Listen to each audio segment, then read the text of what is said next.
Paz do Senhor, Irmandade. Nós aqui outra vez. Tem dificuldade? Tem dificuldade. Tô rindo, mas é de nervoso. Tá um pouquinho escuro, mas não é muito não. Tive que fazer uma gambiarra aqui, porque quebrou o suporte da câmera. Mas tá tudo certo. A gente dá um jeito. Tem o plano A, o plano B, o plano C e por aí vai. Vamos orar? Oremos. Ó Cristo, bendito e amado das nossas almas, o Senhor de toda a glória, aquele a quem nós amamos, nós te louvamos, Senhor, mesmo pelas dificuldades. Isso aqui agora que eu falei, inclusive é uma besteira, né, Senhor?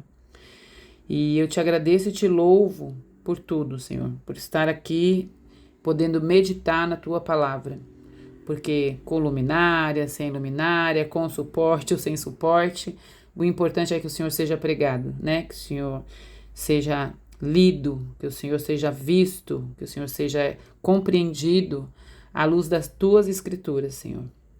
Elas apontam para ti, que possamos te ver, aprender de quem o Senhor é realmente e colocar tudo isso em prática no dia da necessidade. E assim eu oro por amor ao teu nome. Amém. Gente, vamos lá, que esse texto é tão legal. Todos eu falo que é legal, né? Eu vou deixar assim mais alto e tentar não tocar em nada. E pode ser que no curso da leitura eu derrube alguma coisa aqui. A gente vai rir um pouco e continuar, ok? Bora lá então. Será que tá focado? Acho que tá, né? Bora. Diz assim o texto, ó. Jesus cura um cego de nascença. Isso aqui é top de linha. Bora lá. Existia ali um cego de nascença. E aí os discípulos de Jesus, eles perguntam assim: Mestre, quem pecou, este homem ou seus pais, para que ele nascesse cego? E naquela época, essa questão de nascer cego e ser curado, quando sendo um cego de nascença, né, ser curado, eles entendiam que só Deus poderia fazer esse milagre. Então, só Deus faria esse milagre, curar um cego de nascença. Então, a cegueira, ela era considerada por eles, né, por muitos, como uma maldição, só que uma maldição vinda de Deus, uma maldição divina, se é que a gente pode chamar assim. Vocês acreditam? E assim, só Deus poderia removê-la. Então, era algo vindo da parte de Deus. E aí, os discípulos falam assim: Mestre, quem pecou para que este homem nascesse assim? E aí, Jesus vem e fala assim: na verdade, isso aconteceu para que se manifestasse nele a obra de Deus. Tá vendo aqui no versículo 3? E aí, depois disso, é interessante. O texto continua. E aí, Jesus ele fala para o homem, para que aquele homem cego, né? Ele vai até Jesus. E aí, Jesus faz o seguinte: Jesus cuspiu no chão, misturou a saliva dele com terra, colocou nos olhos do cego. Olha que coisa inusitada, né? Nós já vimos de tudo, mas isso aqui é novidade, né, gente? Então, ele cuspiu no chão, misturou a saliva dele, o próprio Jesus, com terra, misturou, fez uma misturinha ali e colocou nos olhos daquele homem cego de nascença. E aí ele disse para o homem: vá lavar-se no tanque de Siloé, que significa enviado. O homem foi, lavou-se e voltou vendo. O milagre aconteceu. E aí, primeiro de tudo, a gente vê aqui, né? Os vizinhos tinham visto esse homem mendigando, sabiam que ele era cego de nascença. Aí eles falam assim, uns para os outros, os vizinhos: não é este o homem que costumava a ficar mendigando aqui? E alguns afirmavam que era ele, e outros diziam: não, só parece com ele. Contudo, o próprio homem insistia e dizia assim: sou eu. Aqui no 9, no finalzinho, ó, sou eu. Aí, depois disso, como o próprio homem, né, que estava ali com os olhos abertos, eles começaram a questionar como os seus olhos foram abertos. E aí no 11 diz assim: este homem que era, vamos chamar ele de ex-cego, tá? Me perdoem, mas vamos chamar assim só pra gente entender, porque ele não era mais cego, né, gente? Então, este homem que tinha sido curado, esse ex-cego, ele respondeu assim: o homem chamado Jesus, olha o que ele diz, o homem chamado Jesus fez uma mistura com saliva, terra, colocou nos meus olhos, mandou me lavar, eu fui e agora vejo. Então, primeiro foram os vizinhos que perguntaram, né? Ele explicou. Aí depois chegaram os fariseus. E aí começaram a investigar essa cura. E aí os fariseus, era o que, gente? Um sábado. Então, para variar, Jesus fez esse milagre que só Deus poderia ter feito, como era o entendimento deles, num sábado. E aí os fariseus foram investigar que esse homem, né, aí o homem vem e fala de novo, olha, o homem tirou a sua saliva, cuspiu no chão, fez uma mistura, aí tá aqui, ó, o homem respondeu, ele colocou uma mistura de terra e saliva nos olhos e agora eu lavei e vejo. Aí subindo aqui no texto, no 16, alguns dos fariseus disseram assim, esse homem não é de Deus, pois não guarda o sábado. Olha a preocupação de uma turma lá dos fariseus, gente, aqueles religiosos. Gente, olha, eles tinham acabado de saber de um milagre que só Deus, segundo o entendimento deles, só Deus poderia fazer. E aí alguns dizem, não é de Deus não isso aqui, porque foi no sábado.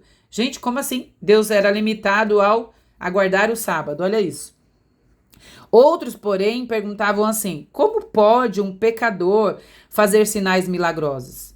Então houve uma divisão entre eles, tá aqui no 16, no finalzinho. No 17, tornaram a perguntar para o cego de novo, gente, a terceira vez, porque primeiro ele respondeu para os vizinhos, depois ele respondeu a primeira vez aqui para os religiosos, e agora, ó, tornaram, pois, a perguntar ao cego, que diz você a respeito dele? Foram seus olhos que ele abriu. Então o homem respondeu, ele é profeta. Então, ou seja, primeiro ele falou, o homem chamado Jesus. Agora eles falam assim, ó, a cura aconteceu em você. O que você diz? Ele diz, ele é profeta. Os judeus não acreditaram que aquele homem fora cego e tinha sido curado porque, lembrem, cego de nascença. Eles acharam, não, isso não pode acontecer. Então mandaram, só Deus pode fazer. Eu fiquei pensando, eles pensando isso, né? Imaginando eles pensando isso. E aí eles mandaram buscar os pais daquele homem que tinha sido cego e que agora estava curado. E aí perguntaram assim para os pais dele, este é o filho de vocês? Ele tinha nascido cego? Como pode ele ver agora? Os pais responderam, sabemos que o nosso filho nasceu cego, mas não sabemos como ele pode ver. Quem abriu os olhos dele? Então eles perguntaram, que idade? Perguntaram a ele, pois já tem idade e pode falar por si mesmo. Os pais disseram, porque os pais falaram assim, gente... os pais falando assim, ele já tem idade o suficiente para falar por eles mesmos. Por quê? Por ele mesmo. Porque os pais disseram isso, no 22, porque eles tinham medo dos judeus, pois os judeus haviam decidido que quem confessasse Jesus seria expulso da sinagoga. Então os pais estavam com medo de ser expulsos, falaram assim, não, pergunta para ele já tem idade para responder por ele mesmo. E aí tá escrito aqui, pela segunda vez, olha isso, mas já era a segunda vez? Não, aqui já é a terceira, por quê? Porque teve às vezes a vez que os vizinhos perguntaram, 2 vezes que os judeus, os religiosos judeus perguntaram, então tá aqui a segunda vez. Chamaram o cego e lhe disseram, diga a verdade, sabemos que esse homem é pecador. Aí no 25, o homem que tinha sido curado respondeu assim, não sei se é pecador ou não. Uma coisa eu sei, eu era cego e agora eu vejo.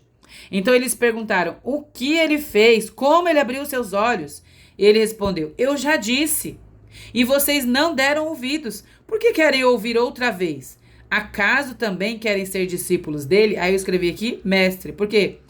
Os discípulos tinham um mestre. Então primeiro esse homem disse, o homem chamado Jesus me curou.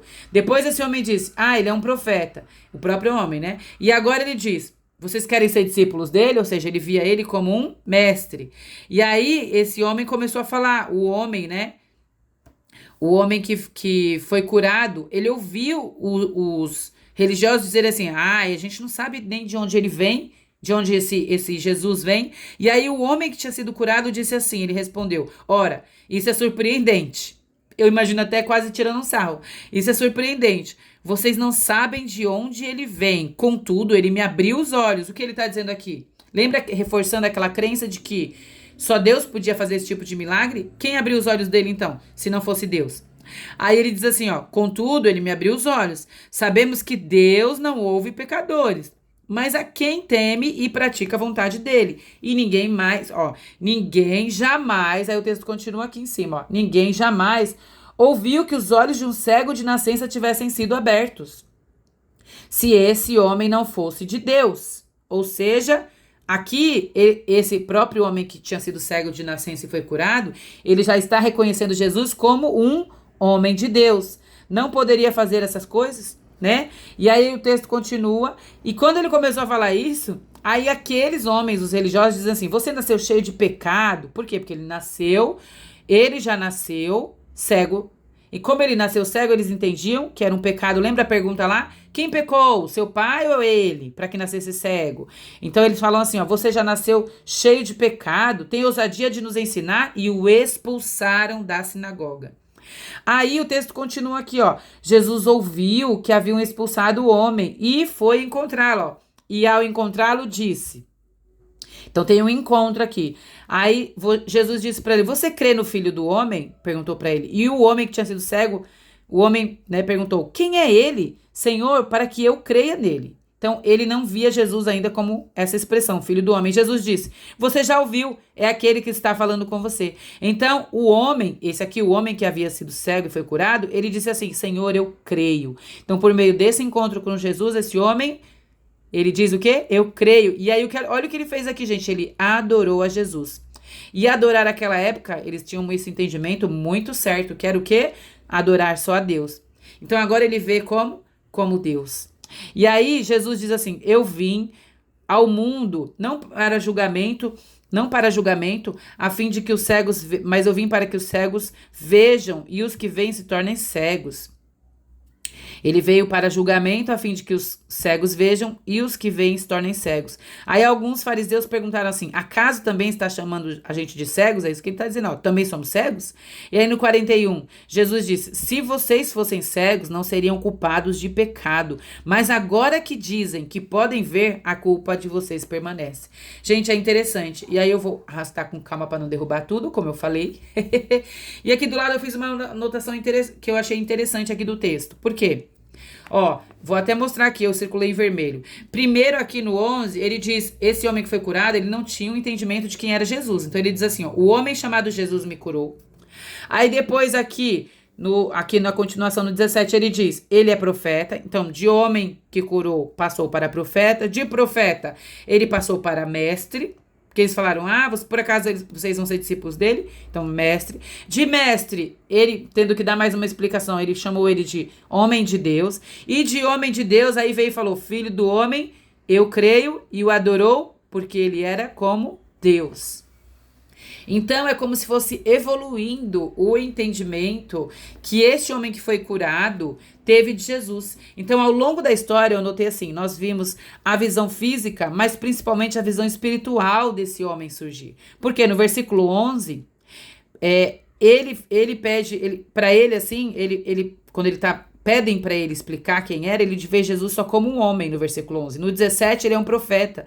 No 27, ele é um mestre. No 33, ele diz, é um homem de Deus. No versículo 38, é o filho do homem. E no versículo 38b, que é o finalzinho, ele diz Deus. Por quê? Porque ele adorou a Jesus. Então, ele chega à compreensão de que Jesus é Deus, pois ele adora a Jesus e a adoração só a Deus. No versículo 34, o ex-cego, lembrem que eu chamei ele de ex-cego, tadinho. Este homem que já tinha sido cego, ele só conhecia Jesus, tá vendo aqui, ó? Ele só conhecia Jesus a partir da experiência, ou seja, da cura. Vou deixar torto só para vocês conseguirem ver o rodapé, tá? Então esse homem, ele só tinha uma compreensão de quem era Jesus a partir da cura, do milagre. Então era o homem que curou, era o profeta, era o mestre. Então ele tinha uma experiência a partir da cura, do milagre. Mas a partir do versículo 35, que é quando ele tem aquele encontro com Jesus, aí, nesse encontro com Jesus, as palavras de Jesus trazem entendimento para esse homem de quem Jesus é, ou seja, Jesus é Deus. Olha aqui, ó, tá vendo aqui nessa parte, o encontro que eu escrevi? Jesus ouviu que havia expulsado o homem e ao encontrá-lo disse, tem palavras de Jesus, tem encontro com Jesus aqui. E aí, quando esse homem tem um encontro com Jesus, ouve a voz de Jesus, a sua palavra, ele o adora. E aí isso faz a gente trazer uma aplicação prática para nós e perguntar assim, que lugar Jesus tem ocupado na minha vida? Que lugar Jesus tem ocupado? Primeiro, ele é um homem espetacular, como era para aquele jovem que foi curado. Ele é um profeta.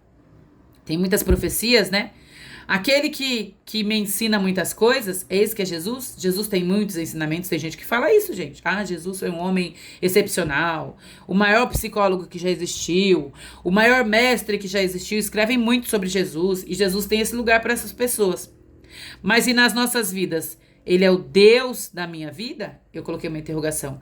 Ei, Jesus é o Deus da sua vida? Nós precisamos voltar para Jesus e ter um relacionamento com Ele, porque foi isso que fez este homem entender, foi o encontro com Jesus, o relacionamento com Jesus, é que fez com que ele adorasse a Jesus como Deus. O Senhor precisa ser adorado, tem que ter um altar no nosso coração voltado para Jesus. E é isso que esse texto nos ensina. Nós precisamos ir além daquilo que nós vivemos, além dos milagres, além das experiências e ouvir a voz de Jesus, porque é isso que vai salvar as nossas vidas, o nosso relacionamento com Ele. Aleluia. E assim que o Senhor aplique isso e que nós possamos, aplicar isso conforme a palavra que o Senhor disse. Aleluia.